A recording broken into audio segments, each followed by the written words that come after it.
ಯಕ್ಷಗಾನ ತುಳುನಾಡಿನ ಗಂಡು ಕಲೆ ಎಂದೇ ಪ್ರಸಿದ್ಧಿಯನ್ನು ಪಡೆದಿದೆ. ಯಕ್ಷಗಾನದಲ್ಲಿ ವೇಷಧಾರಿಗಳು ಎಷ್ಟು ಮುಖ್ಯವೋ ಅದೇ ರೀತಿ ಹಿಮ್ಮೇಳ ವಾದಕರು ಅಷ್ಟೇ ಮುಖ್ಯ. ಹಗಲು ಸಾಮಾನ್ಯರಂತೆ ಬದುಕಿ ರಾತ್ರಿ ಯಕ್ಷರಾಗಿ ಯಕ್ಷಲೋಕದಲ್ಲಿ ಸಂಚರಿಸುವವರು ನಮ್ಮ ಈ ಯಕ್ಷಗಾನ ಕಲಾವಿದರು. ಅದೇ ರೀತಿ ನಮ್ಮೂರಿನವರಾದ ಶ್ರೀ ಕೆ ಆನಂದ ಗುಡಿಗರ್ ಇವರು ಹಲವಾರು ವರ್ಷಗಳಿಂದ ಹಿಮ್ಮೇಳ ವಾದಕರಾಗಿ ಕಾರ್ಯನಿರ್ವಹಿಸುತ್ತಿದ್ದಾರೆ. ಹೀಗೆ ಯಕ್ಷರಂಗದಲ್ಲಿ ಸತತವಾಗಿ ಸಕ್ರಿಯರಾಗಿರುವ ಇವರಿಗೆ ಚೆಂಡೆಯ ಮಾಂತ್ರಿಕ ಹಾಗೂ ಯಕ್ಷ ಶಿಕ್ಷಕ ಎಂಬ ಬಿರುದನ್ನು ಕೂಡ ಪಡೆದುಕೊಂಡಿದ್ದಾರೆ. ಇವತ್ತು ನಾವು ಅವರ ಸಂದರ್ಶನವನ್ನ ಮಾಡಲಿಕ್ಕೆ ಬಂದಿದ್ದೇವೆ. ನಾನು ತೃಪ್ತಿ ಗುಡಿಗಾರ್, ಎಂಪಿಎಂ ಪ್ರಥಮ ದರ್ಜೆ ಕಾಲೇಜು ಪತ್ರಿಕೋದ್ಯಮ ವಿಭಾಗ, ಕಾರ್ಕಳ. ಕಾರ್ಯಕ್ರಮಕ್ಕೆ ಸ್ವಾಗತ ಸರ್. ನಮಸ್ತೆ. ಮೊದಲು ಚೆಂಡೆ ಬಾರಿಸುವ ಮೂಲಕ ಈ ಸಂದರ್ಶನವನ್ನ ಶುರು ಮಾಡುವ.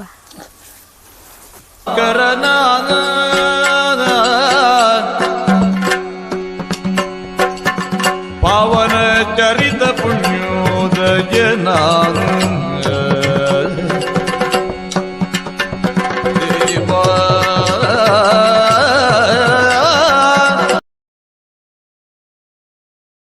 ನಿಮಗೆ ಆರಂಭದಲ್ಲಿ ಚೆಂಡೆಯನ್ನು ಕಲಿಸಿದವರು ಯಾರು ಸರ್? ನನಗೆ ಯಕ್ಷಗಾನದಲ್ಲಿ ಗುರು ದ್ರೋಣಾಚಾರ್ಯರೆಂದೇ ಹೆಸರು ಪಡೆದಂಥ ಶ್ರೀ ಹರಿನಾರಾಯಣ ಬೈಪಡಿತಾಯರು ಮತ್ತು ಅವರ ಒಟ್ಟಿಗೆ ಅವರ ಪತ್ನಿಯಾಗಿರುವ ಶ್ರೀಮತಿ ಲೀಲಾವತಿ ಬೈಪಡಿತಾಯರು ಇತ್ತೀಚೆಗೆ ಈ ಹಲೋಕವನ್ನು ತ್ಯಜಿಸಿದ್ದಾರೆ. ಅವರ ಜೊತೆಯಾಗಿ ನನಗೆ ಕ್ಲಾಸು ಧರ್ಮಸ್ಥಳ ಕೇಂದ್ರದಲ್ಲಿ, ಲಲಿತಕಲಾ ಕೇಂದ್ರದಲ್ಲಿ 4.5 ತಿಂಗಳ ಕ್ಲಾಸಲ್ಲಿ ನನಗೆ ಯಕ್ಷಗಾನವನ್ನು ಕಲಿಸಿಕೊಟ್ಟಿದ್ದಾರೆ. ನೀವು ಇಲ್ಲಿಯವರೆಗೆ ಎಷ್ಟು ಶೈಕ್ಷಣಿಕ ಕ್ಷೇತ್ರಗಳಲ್ಲಿ ವಿದ್ಯಾರ್ಥಿಗಳಿಗೆ ಯಕ್ಷಗಾನವನ್ನು ಕಲಿಸಿದ್ದೀರಾ ಹಾಗೂ ಸುಮಾರು ಎಷ್ಟು ವರ್ಷದಿಂದ ಈ ಕಲೆಯನ್ನು ಕಲಿಸುತ್ತಿದ್ದೀರಾ? ನಾನು 2000 ಇಸವಿಯಿಂದ ಕ್ಲಾಸ್ ಮಾಡಲಿಕ್ಕೆ ಆರಂಭ ಮಾಡಿದ್ದು. 2000 ಇಸವಿಯಿಂದ ಒಂದು ವರ್ಷಕ್ಕೆ ಕನಿಷ್ಠ 10 ರಿಂದ 12, 15 ಶಾಲೆಗಳಿಗೆ ಹೋಗ್ತೇನೆ. ಸಂಘ ಸಂಸ್ಥೆ ಅಲ್ಲದೆ ಶಾಲೆಗಳ ಕ್ಲಾಸ್ ಅಷ್ಟು ಉಂಟು. ಸಾಧಾರಣ ಒಂದು ವರ್ಷಕ್ಕೆ 300 ರಿಂದ 500ರವರೆಗೆ ವಿದ್ಯಾರ್ಥಿಗಳು ಒಂದೊಂದು ಶಾಲೆಯಿಂದ ನನ್ನ ಕ್ಲಾಸಿಗೆ ಸೇರ್ಪಡೆಯಾದವರು ಇದ್ದಾರೆ. ಕೆಲವು ತರಗತಿಗಳು ವರ್ಷ ಇಡೀ ಇರ್ತದೆ, ಕೆಲವು ಕ್ಲಾಸ್ಗಳು ಶಾಲೆಯ ವಾರ್ಷಿಕೋತ್ಸವದವರೆಗೆ ಮಾತ್ರ ಇರುವುದಿರ್ತದೆ. ಅದಲ್ಲದೆ ಸಂಘ ಸಂಸ್ಥೆಗಳದ್ದು ವರ್ಷ ಇಡೀ ಕ್ಲಾಸ್ ಆಗುವಂಥದ್ದು, ಅದು 5-6 ವರ್ಷದಿಂದ ಕಂಟಿನ್ಯೂ ಇರುವಂಥದ್ದು ಇದೆ. ಅದರಲ್ಲಿ ಒಂದು ವಿಶೇಷತೆ ಅಂತ ಹೇಳಿದರೆ ಜ್ಞಾನಸುಧ ಕಾಲೇಜ್, ನಮ್ಮ ಕುಕ್ಕುಂದೂರಿನ ಗಣಿತ ನಗರ, ಸತತ 11 ವರ್ಷದಿಂದ ಕಾಲೇಜ್ ಆರಂಭ ಆದಲ್ಲಿಂದ ಇಲ್ಲಿಯವರೆಗೆ ನಾನೇ ಯಕ್ಷಗಾನ ತರಬೇತಿ ಕೊಡೋದು, ಯಕ್ಷಗಾನ ಪ್ರದರ್ಶನ ಮಾಡಿಸುವುದು. 11 ವರ್ಷ ಆಯಿತು ಇವರೆಗೆ.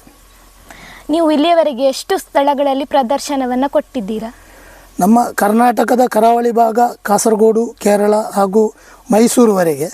ಅದು ಬಿಟ್ಟರೆ ಬೆಂಗಳೂರು, ಕರ್ನಾಟಕದಿಂದ ಹೊರಗೆ ಚೆನ್ನೈ, ಹೈದರಾಬಾದ್, ಆಮೇಲೆ ಮಸ್ಕತ್, ಬೊಂಬೈ. ದೂರದ ರಾಷ್ಟ್ರ ಹೇಳಿದರೆ ಕೊಲ್ಲಿ ರಾಷ್ಟ್ರ, ಮಸ್ಕತ್ನ ಸೊಹಾರಲ್ಲಿ 9 ದಿವಸ ಅಲ್ಲಿ ಇದ್ದು ಅಲ್ಲಿಯವರೆಗೆ ಟ್ರೈನಿಂಗ್ ಮಾಡಿಸಿ ಒಂದು ಪ್ರೋಗ್ರಾಮ್ ಮಾಡಲಿ ಬಂದಿದ್ದೇವೆ 2015ರಲ್ಲಿ. ನಿಮ್ಮ ಈ ವೃತ್ತಿ ಜೀವನದಲ್ಲಿ ನಿಮಗೆ ಹೆಚ್ಚು ಸಂತೋಷವನ್ನು ಕೊಟ್ಟಂಥ ಕ್ಷಣ ಯಾವುದು? ಸಂತೋಷ ಹೇಳಿದರೆ, ನಾವು ಸಾಧಾರಣವಾಗಿ ಯಕ್ಷಗಾನದ ಕಲಾವಿದರು ಹೇಗೆ ಹೇಳಿದರೆ, ಲೌಕಿಕವಾಗಿ ಏನು ಚಿಂತೆ ಇದ್ದರೂ ಯಕ್ಷಗಾನ ರಂಗದಲ್ಲಿ ಎಲ್ಲ ಮರೆತು ನಾವು ಒಂದು ಕಲಾವಿದರಾಗಿ ದುಡಿಯುವಂಥದ್ದು. ಪ್ರತಿ ದಿವಸವೂ ಸಂತೋಷವೇ ಇರ್ತದೆ. ಆದರೆ ಜೀವನದಲ್ಲಿ ಹೆಚ್ಚು ಸಂತೋಷ ಹೇಳಿದರೆ, ನಾವು ಯಾವಾಗಲೂ ವೃತ್ತಿ ಯಕ್ಷಗಾನದ್ದೇ ಮಾಡುವವರು. ಆದರೆ ಒಂದು ವಿಶೇಷ ಚೇತನ ಮಕ್ಕಳು ನಮ್ಮ ವಿಜೇತ ಶಾಲೆದ್ದು, ಅವರಿಗೆ ಒಬ್ಬರಿಗೆ ಬುದ್ಧಿ ಸರಿ ಇಲ್ಲ, ಒಬ್ಬರಿಗೆ ಕೈ ಸರಿ ಇಲ್ಲ, ಒಬ್ಬರಿಗೆ ಕಣ್ಣು ಕಾಣುವುದಿಲ್ಲ, ಒಬ್ಬರಿಗೆ ಕಿವಿ ಕೇಳಿಸುವುದಿಲ್ಲ, ಕೆಲವರಿಗೆ ಮಾತಾಡಲಿಕ್ಕೆ ಬರೋದಿಲ್ಲ. ಅಂಥ ಮಕ್ಕಳಿಗೆ ಒಂದು ಟ್ರೈನಿಂಗ್ ಕೊಟ್ಟು ಅವರಿಂದ ಯಕ್ಷಗಾನ ಮಾಡಿಸಿದ್ದು ತುಂಬ ಸಂತೋಷದ ವಿಚಾರ. ನಿಮಗೆ ಇಲ್ಲಿ ತನಕ ಎಷ್ಟು ಪ್ರಶಸ್ತಿ ಮತ್ತು ಪುರಸ್ಕಾರಗಳು ಲಭಿಸಿವೆ? ಪ್ರಶಸ್ತಿ ಒಂದು 5 ಪ್ರಶಸ್ತಿ ಸಿಕ್ಕಿದೆ. ಮತ್ತು ಪುರಸ್ಕಾರ ಸನ್ಮಾನಗಳು ಅದು ಲೆಕ್ಕ ಇಲ್ಲದಷ್ಟು. ಯಾಕೆ ಹೇಳಿದರೆ ಪ್ರತಿ ವರ್ಷ ಒಂದೊಂದು ಕ್ಲಾಸಲ್ಲಿ ಗೌರವ ಸನ್ಮಾನ ಹೀಗೆಲ್ಲ ಆಗಿಯೇ ಇರ್ತದೆ. ಆದರೆ ಹೆಚ್ಚಾಗಿ ನಮಗೆ ಸಿಕ್ಕಿದ ಪ್ರಶಸ್ತಿಗಳು, ಒಂದು ಅರುವ ಕೊರಗಪ್ಪ ಶೆಟ್ಟಿ ಪ್ರತಿಷ್ಠಾನದಿಂದ ಯಕ್ಷಗಾನ ಗುರು ಅಂತ, ಅವರು ಪ್ರಶಸ್ತಿಗೆ ಆಯ್ಕೆ ಮಾಡುವಾಗ ಸನ್ನಡತೆಯ ಕಲಾವಿದರನ್ನೇ ಆಯ್ಕೆ ಮಾಡುವುದು. ಅವರ ಪ್ರತಿಷ್ಠಾನ ಆರಂಭ ಆಗಿ ಪ್ರಥಮ ವರ್ಷವೇ ನನಗೆ ಯಕ್ಷಗಾನ ಗುರು ಅನ್ನುವ ಪ್ರಶಸ್ತಿ ಕೊಟ್ಟು ಸನ್ಮಾನ ಮಾಡಿದ್ದಾರೆ. ಆಮೇಲೆ ಇರಾ ಗೋಪಿನಾಥ ಚಾರಿಟೇಬಲ್ ಟ್ರಸ್ಟಿಂದ ಚೆಂಡೆಯ ಮಾಂತ್ರಿಕ ಅನ್ನುವ ಬಿರುದು ಕೊಟ್ಟಿದ್ದಾರೆ. ಅದು ಯಾಕೆ ಕೊಟ್ಟಿದ್ದಾರೆ ಹೇಳಿದರೆ, ನಾವು ರಂಗದಲ್ಲಿ ಕೊಡುವಂಥ ಸ್ಫೂರ್ತಿಗೆ ಬೇಕಾಗಿ ಅವರು ಮೆಚ್ಚಿ ಆ ಪ್ರಶಸ್ತಿಯನ್ನು ಕೊಟ್ಟಿದ್ದಾರೆ. ಅದಲ್ಲದೆ ಬೈಲೂರು ಮಹಿಷಮರ್ದಿನಿ ದೇವಸ್ಥಾನದಲ್ಲಿ ಯಕ್ಷಗಾನ ಶಿಕ್ಷಕ ಅನ್ನುವ ಪ್ರಶಸ್ತಿ, ಮತ್ತು ನಮ್ಮ ಮೂಕಾಂಬಿಕಾ ಮಂದಿರ ಕಾರ್ಕಳ, ಅಲ್ಲಿಯೂ ಪ್ರಶಸ್ತಿ ದೊರಕಿದೆ. ನಮ್ಮ ಕ್ಲಾಸುಗಳೆಲ್ಲ ಆದ ಕಡೆ ಎಲ್ಲ ಪ್ರಶಸ್ತಿ ಸಿಕ್ಕಿದೆ. ಇದು ಇತ್ತೀಚೆಗೆ ನಮ್ಮ ಕೆರವಾಶೆ ಶಂಕರ್ ಭಟ್ರ ನೇತೃತ್ವದಲ್ಲಿ ಕೂಡುಬೆಟ್ಟು ಶಾಲೆಯಲ್ಲಿ ಆದಂಥ ಹಿರಿಯ ಕಲಾವಿದ ಸದಾಶಿವ ಕುಲಾಲರು ಮತ್ತು ನನಗೆ ಒಟ್ಟಿಗೆ ಕೊಟ್ಟಂಥ ಪ್ರಶಸ್ತಿ ಮತ್ತು ಸನ್ಮಾನದ ಫಲಕಗಳು. ನಿಮಗೆ ಈ ಕ್ಷೇತ್ರದಲ್ಲಿ ಈಗಾಗಲೇ ನೀವು ಖುಷಿ ಕೊಟ್ಟ ಕ್ಷಣವನ್ನು ನಮ್ಮ ಹತ್ರ ಹಂಚ್ಕೊಂಡಿದ್ದೀರಾ. ಹಾಗೆಯೇ ನಿಮಗೆ ತುಂಬ ಒಂಥರ ಬೇಸರ ಕೊಡುವಂಥ ಸಂಗತಿ ಯಾವುದು ಸರ್? ನಮ್ಮಲ್ಲಿ ಯಕ್ಷಗಾನದಲ್ಲಿ ಒಬ್ಬ ಹೆಜ್ಜೆ ಕಲಿಯುವವನಿಗೆ ಒಂದು ಹೆಜ್ಜೆ ಕಲಿತು ಅಥವಾ ಒಂದು ಪ್ರವೇಶ ಕಲಿತು ಒಂದು ಯಕ್ಷಗಾನದಲ್ಲಿ ಭಾಗವಹಿಸ್ಬೋದು. ಭಾಗವತಿಕೆ ಆದರೆ ಒಂದು ಹಾಡು ಕಲಿತು ಪ್ರದರ್ಶನ ಒಮ್ಮೆ ಕೊಡ್ಬೋದು, ಒಂದು ಹಾಡಿಗೆ ಮಾತ್ರ. ಆದರೆ ಚೆಂಡಮದ್ದಳೆಯ ಸಂಗತಿ ಹಾಗಲ್ಲ, ಅದು A to Z ಕಲಿತಾಗಬೇಕು. ಅದು ಆರಂಭದಿಂದ ಕೊನೆಯ ತನಕ ಕಲಿತೇ ರಂಗಕ್ಕೆ ಪ್ರವೇಶ ಆಗಬೇಕು. ತೀರಾ ಕಷ್ಟದ ಮತ್ತು ಅತಿ ತಾಳ್ಮೆಯಿಂದ ಕಲಿಬೇಕಾದ ಕಷ್ಟದ ಕೆಲಸ ಅದು ಚೆಂಡಮದ್ದಳೆ. ಅದನ್ನು ಯಕ್ಷಗಾನ ಆರಂಭ ಆಗಿ ಚೆಂಡಮದ್ದಳೆಗೆ ಅದನ್ನು ಶ್ರುತಿ ಮಾಡೋದು ಅಂತ, ಸ್ವರ ಮಾಡೋದು ಅಂತ ಉಂಟು. ಆ ಸ್ವರ ಮಾಡುವಲ್ಲಿಂದ ಹಿಡಿದು ಕಾರ್ಯಕ್ರಮ ಮುಗಿದ ಮೇಲೆ ಗಂಟೆ ಕಟ್ಟುಕೊಂಡು ನಮ್ಮ ಮನೆಗೆ ಹೋಗುವಲ್ಲಿವರೆಗೆ ಕಷ್ಟದ ಕೆಲಸ ಅದು. ಎಲ್ಲರಿಗೆ, ಹಾಡುವವರಿಗೆ ಸರಿಯಾಗಬೇಕು, ಕುಣಿಯುವವರಿಗೆ ಸರಿಯಾಗಬೇಕು, ಚೆಂಡಮದ್ದಳೆಯ ಸ್ವರ ಸರಿ ಇಲ್ಲದಿದ್ದರೆ ಅದು ಸರಿಯಾಗಬೇಕು. ಇದೆಲ್ಲ ಇದ್ದು ಚೆಂಡಮದ್ದಳೆಯವರು ಭಾರಿ ಕಷ್ಟಪಟ್ಟು ಕೆಲಸ ಮಾಡಬೇಕು ಆರಂಭದಿಂದ ಕೊನೆಯವರೆಗೆ. ನಾನು ಇತ್ತೀಚೆಗೆ ಒಂದು ವಿಡಿಯೋವನ್ನು ಹಾಕಿದ್ದೇನೆ. 3 ಜನ ಒಂದು 100, 150, 300 ಎಲ್ಲ ಹಾರಿದ್ದಾರೆ. ಅವರು ಅಷ್ಟು ಜನ ಹಾರುವಾಗ ನಾನು ಒಬ್ಬ ಚೆಂಡೆ ಬಾರಿಸಬೇಕು. 3 ಜನರಿಗೆ ವಿಶ್ರಾಂತಿ ಸಿಗ್ತದೆ, ಒಬ್ಬ ಹಾರಿ ಆಗುವಾಗ ಒಬ್ಬನಿಗೆ ವಿಶ್ರಾಂತಿ ಸಿಗ್ತದೆ. ಬಾರಿಸುವವರಿಗೆ ನಮಗೆ ಹಾಗಲ್ಲ, ಕಂಟಿನ್ಯೂ ಬಾರಿಸಬೇಕು. ಆದರೆ ಅಷ್ಟು ಕಷ್ಟದ ಕೆಲಸವನ್ನು ಎಲ್ಲರೂ ರಂಗಸ್ಥಳಕ್ಕೆ ಬರುವಾಗ ಕೇಳ್ತಾರೆ, ಇವತ್ತು ಚೆಂಡೆಗೆ ಯಾರು, ಇವತ್ತು ಮದ್ದಳೆಗೆ ಯಾರು, ಹಾಡುವವರು ಕೇಳ್ತಾರೆ ಯಾರು ಅಂತ. ಅಲ್ಲಿ ಆಟ ಮೇಲೆ ಬೀಳಬೇಕಾದ್ರೆ, ಕುಣಿಯುವವನಿಗೆ ಹುಮ್ಮಸ್ಸು ಬರಬೇಕಾದ್ರೆ ನಮ್ಮ ಶ್ರಮ ಜಾಸ್ತಿ ಇರಬೇಕು. ಹಾಗಂತೇಳಿ ಅದನ್ನು ಕೊನೆಗೆ ಮುಗಿಸುವಾಗ ನಿಮ್ಮದು ಚೆಂದ ಆಯಿತು ಅಂತ ಹೇಳುವಾಗ ಹಾಡುವವರಾಗಲಿ ಕುಣಿಯುವವರಾಗಲಿ ಹೇಳುವುದು ಅವರ ಒಂದು ಹೆಮ್ಮೆ ಅಂತ ಹೇಳೋದು ಬಿಟ್ಟರೆ, ನಮಗೆ ಹಿಂದಿನಿಂದ ಇಷ್ಟು ಸಪೋರ್ಟ್ ಮಾಡಿದ್ದಾರೆ ಅಥವಾ ಚೆಂಡೆಯವರು ಇಷ್ಟು ಹೊತ್ತು ಬಾರಿಸಿದ್ದಾರೆ, ಅವರ ಚೆಂಡೆಯಿಂದಾಗಿ ನಾವು ಕುಣಿದಿದ್ದೇವೆ ಅಂತ ಯಾರು ಹೇಳುವುದಿಲ್ಲ. ಸಂಭಾವನೆ ದೃಷ್ಟಿಯಿಂದ ನೋಡಿದರೂ ಹಾಗೆ ಎಲ್ಲರಿಗೂ ಒಂದು ಸಂಭಾವನೆ ಉಂಟು. ಆದರೆ ತೀರಾ ಕಷ್ಟದ ಕೆಲಸಕ್ಕೆ ಕಡಿಮೆ ಸಂಬಳ ಇರುವುದು. ಇದು ಯಕ್ಷಗಾನದಲ್ಲಿ ನಮಗಿರುವ ತುಂಬ ಬೇಸರದ ಸಂಗತಿ. ನಾವು ಅದಕ್ಕೆ ಬೇಕಾಗಿಯೇ ನಮ್ಮ ಗುರುಗಳ ಹೆಸರಲ್ಲಿ ಒಂದು ಡಿಜಿ ಯಕ್ಷಗಾನ ಫೌಂಡೇಶನ್ ಅಂತ ಮಾಡಿ 4 ವರ್ಷದಿಂದ ಯಕ್ಷಗಾನದಲ್ಲಿ ಚೆಂಡಮದ್ದಳೆಯವನನ್ನೇ, ಹಿರಿಯ ಚೆಂಡಮದ್ದಳೆಯವನನ್ನು ಆಯ್ಕೆ ಮಾಡಿ ಗುರುಗಳ ಹೆಸರಿನ ಪ್ರಶಸ್ತಿಯನ್ನು ಅವರಿಗೆ ಕೊಡ್ತಾ ಇದ್ದೇವೆ. ಇದು ಯಾಕೆ ಹೇಳಿದರೆ, ನಾವು ಯಕ್ಷಗಾನದಲ್ಲಿ ಅನುಭವಿಸಿದ ನೋವು ಅದನ್ನು ಪರಿಮಾರ್ಜನೆ ಮಾಡಬೇಕಾದ್ರೆ ನಮ್ಮಂತೆ ದುಡಿದವರಿಗೆ ಒಂದು ಗೌರವಿಸಬೇಕು. ಆವಾಗ ಅವರಿಗೆ ಆಗ್ತದೆ, ಯಾರೂ ಗುರುತಿಸದಿದ್ದರೂ ನಮ್ಮ ಹಿಮ್ಮೇಳ ಕಲಾವಿದರು ನಮ್ಮನ್ನು ಗುರುತಿಸಿದ್ದಾರೆ ಅನ್ನೋ ಭಾವನೆ ಬರಬೇಕನ್ನೋ ಉದ್ದೇಶದಿಂದ ನಾವು ಅದನ್ನು ಪ್ರತಿಷ್ಠಾನ ಮಾಡಿ ನಮ್ಮ ಗುರುಗಳ ಅನುಗ್ರಹದಿಂದ 4 ವರ್ಷ ಭಾರಿ ವಿಜೃಂಭಣೆಯಿಂದ ಮಾಡ್ತಾ ಇದ್ದೇವೆ, ನಾವೇ ಶಿಷ್ಯರೆಲ್ಲ ಸೇರಿಕೊಂಡು. ಹಾಗಂತೇಳಿ ಎಲ್ಲ ನಮ್ಮ ಯಕ್ಷಗಾನದ ಕ್ಷೇತ್ರದಲ್ಲಿ ಇರುವ ನೋವು ನನಗಂತಲ್ಲ, ಚೆಂಡಮದ್ದಳೆಯವರಿಗಿರುವ ನೋವು ಬೇರೆ ಯಾರಿಗೂ ಇಲ್ಲ. ಆ ದುಃಖವನ್ನು ಹೇಳಿಕೊಳ್ಳಿಕ್ಕೂ ಕೆಲವರಿಗೆ ಅವಕಾಶ ಸಿಗಲಿಲ್ಲ. ನಮಗೆ ಬೇರೆ ಎಂತ ಅಲ್ಲ, ನಮಗೆ ಹಣ ಎಲ್ಲಿಂದಲೂ ಬರ್ಬೋದು, ಆದರೆ ಗೌರವ ಒಂದು ಕೊಡುವಂಥದ್ದು ನಮ್ಮ ಶ್ರಮಕ್ಕೆ ಬರಬೇಕು ಅನ್ನೋದೇ ನಮ್ಮ ಕಲ್ಪನೆ. ನೀವು ಚೆಂಡೆ ಅಲ್ಲದೆ ಬೇರೆ ಯಾವ ವಿಭಾಗದಲ್ಲಿ ಭಾಗವಹಿಸಿದ್ದೀರಾ? ನಾವು ಯಕ್ಷಗಾನದ ಚೆಂಡೆಯನ್ನೇ ಕೆಲವು ಜನಪದ ಡ್ಯಾನ್ಸ್ಗಳಿಗೆಲ್ಲ ಉಪಯೋಗಿಸಿದ್ದೇವೆ. ಅದರದ್ದು ಯಕ್ಷಗಾನದಲ್ಲಿ ಬಾರಿಸುವ ಕ್ರಮ ಅಲ್ಲ, ಜನಪದ ಡ್ಯಾನ್ಸಿಗೆಲ್ಲ ಬಾರಿಸುವಂಥದ್ದು. ಪ್ರತಿಭಾ ಕಾರಂಜಿಗೆ ನಮ್ಮ ಮಕ್ಕಳ ಜನಪದ ಟೀಮಿಗೆಲ್ಲ ರಾಜ್ಯ ಮಟ್ಟದವರೆಗೆ ಆಯ್ಕೆಯಾದ ನಮ್ಮ ಟೀಮ್ ಉಂಟು. ಅದಕ್ಕೆಲ್ಲ ಚೆಂಡಮದ್ದಳೆಯನ್ನು ಯೂಸ್ ಮಾಡಿದ್ದೇವೆ. ಅದಲ್ಲದೆ ತಬಲ ಬಾರಿಸ್ತೇವೆ, ಭಜನೆಗೆ ಮೃದಂಗ ಬಾರಿಸ್ತೇವೆ, ಕೋಲದ ತಾಸೆ ಡೋಲು ಇದನ್ನು ಬಾರಿಸ್ತೇವೆ. ಆಮೇಲೆ ಕೊಳಲು ಸ್ವಲ್ಪ ನಮ್ಮ ರೂಟ್ ಮಾರ್ಚಿನ ಕೊಳಲನ್ನು ಬಾರಿಸಿ ಗೊತ್ತುಂಟು, ಕೊಂಬು ಅದನ್ನು ಊದಿ ಗೊತ್ತುಂಟು. ಹೆಚ್ಚಾಗಿ ನಮ್ಮ ಜನಪದ ಕ್ರಮಗಳಲ್ಲಿರುವ ವಾದನಗಳನ್ನು ಎಲ್ಲ ಬಾರಿಸಿ ಅಭ್ಯಾಸ ಉಂಟು. ಆದರೆ ಪರ್ಫೆಕ್ಟ್ ಅಂತಲ್ಲ, ಇಲ್ಲಿಗೆ ಎಷ್ಟು ಬೇಕೋ ಅಷ್ಟು ಮಾತ್ರ. ನೀವು ಮಾಧ್ಯಮ ಕಾರ್ಯಕ್ರಮಗಳಲ್ಲಿ ಪ್ರಸಾರವಾಗುವ ಯಾವ ಕಾರ್ಯಕ್ರಮದಲ್ಲಿ ನೀವು ಭಾಗವಹಿಸಿದ್ದೀರಿ? ಮಂಗಳೂರು ಆಕಾಶವಾಣಿಯಲ್ಲಿ ಯಕ್ಷಗಾನ ತಾಳಮದ್ದಲೆ ಕಾರ್ಯಕ್ರಮ, ಅದಲ್ಲದೆ ಕೃಷಿ ರಂಗದಲ್ಲಿ ಬರುವಂಥ ಯಕ್ಷಗಾನದ ಹಾಡುಗಳು, ಅದಲ್ಲದೆ ಟಿ ವಿಯಲ್ಲಿ ಭಾಗವಹಿಸಿದ್ದೇನೆ. ಮೈಸೂರು ಇದರ ದಸರಾ ಕಾರ್ಯಕ್ರಮ ದೂರದರ್ಶನದಲ್ಲಿ ರೆಕಾರ್ಡ್ ಆಗಿ ಪ್ರಸಾರ ಆಗಿದೆ.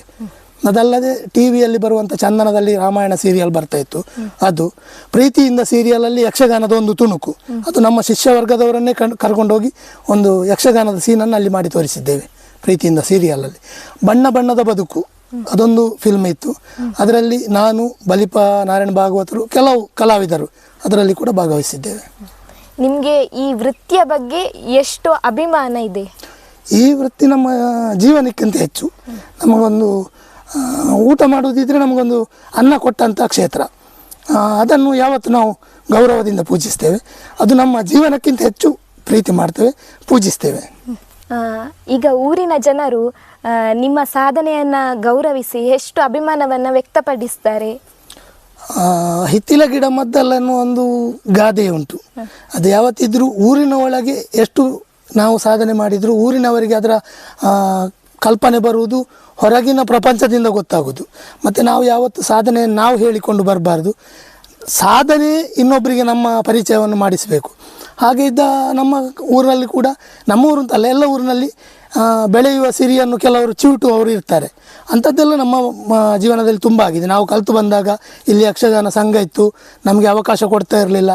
ನಾವು ಹೊರಗೆ ಹೋಗಿ ಪ್ರಚಲಿತಕ್ಕೆ ಬಂದ ಮೇಲೆ ಊರಿನವರು ಪುರಸ್ಕರಿಸಿದ್ದುಂಟು, ನಮ್ಮ ಅಗತ್ಯ ಬಿದ್ದಾಗ ನಮ್ಮನ್ನು ಪುರಸ್ಕರಿಸಿದ್ದುಂಟು.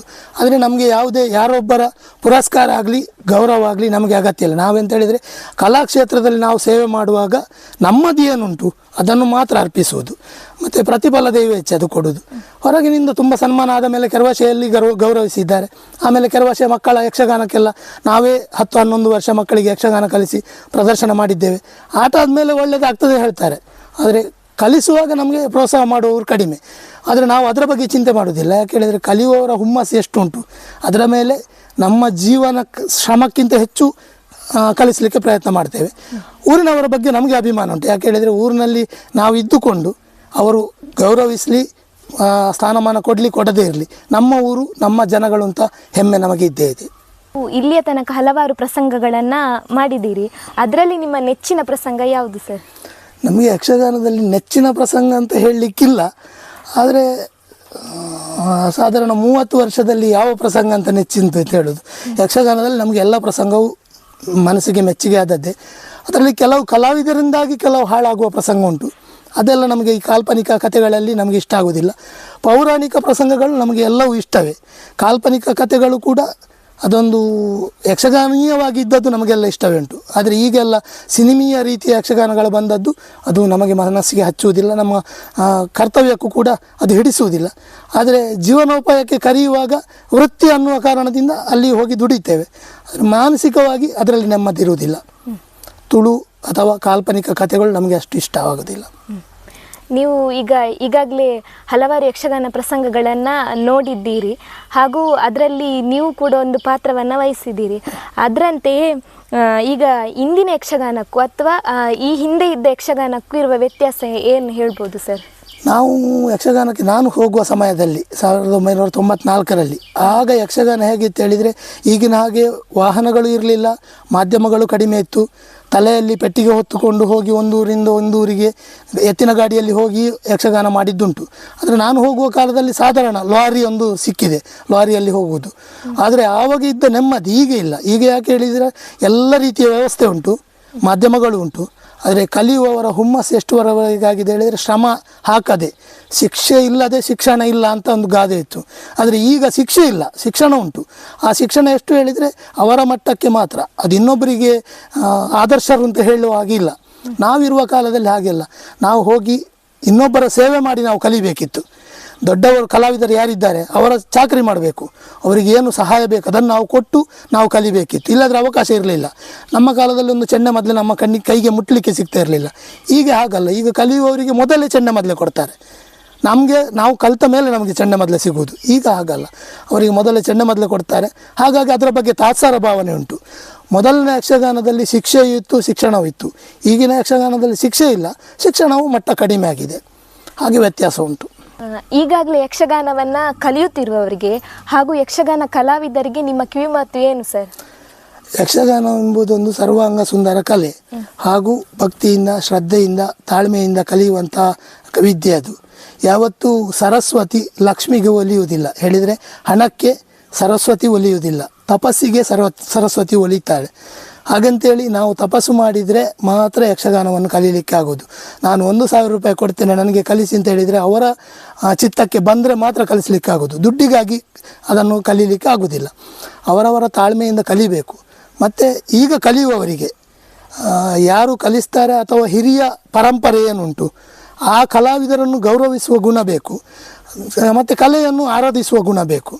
ಈಗಿನ ಕಲಾವಿದರು ಕೂಡ ಹಾಗೆ, ಎಲ್ಲ ವ್ಯವಸ್ಥೆ ಇದ್ದು ಕೂಡ ಕಲಾವಿದರ ಜೀವನ ಮಟ್ಟ ಒಳ್ಳೆ ರೀತಿಯಲ್ಲಿ ಇರಬೇಕಿತ್ತು.